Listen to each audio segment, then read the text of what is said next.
Friends, నా back side సముద్రం మధ్యలో కట్టడం చూస్తున్నారా? అక్కడ వెళ్ళడానికి బ్రిడ్జ్ కూడా మీరైతే చూడొచ్చు.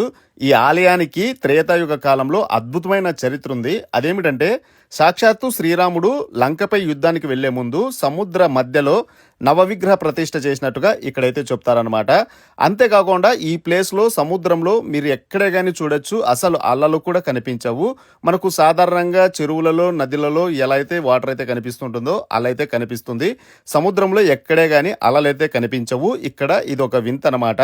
అందుకు కారణం ఏమని చెప్తారంటే, శ్రీరాముల వారు ఇక్కడ నవవిగ్రహ ప్రతిష్ఠ చేసేటప్పుడు ఎక్కువగా అలలు వస్తుండడంతో, విగ్రహ ప్రతిష్టకి ఆటంకంగా ఉండడంతో శ్రీరాముల వారు ఇక్కడ సముద్రాన్ని శాంతించపరిచారని, అందువల్ల ఈ ఆలయ ప్రాంగణంలో ఎక్కడే గాని అలలు ఆటుపోట్లు అనేవి కనిపించవని అయితే చెప్తారు. ఇది ఒక అద్భుతమని చెప్పవచ్చు. ఈ ప్లేసు మనకి తమిళనాడులో రామేశ్వరం నుంచి 65 కిలోమీటర్ల డిస్టెన్స్లో దేవీపట్నంలో అయితే చూడొచ్చు.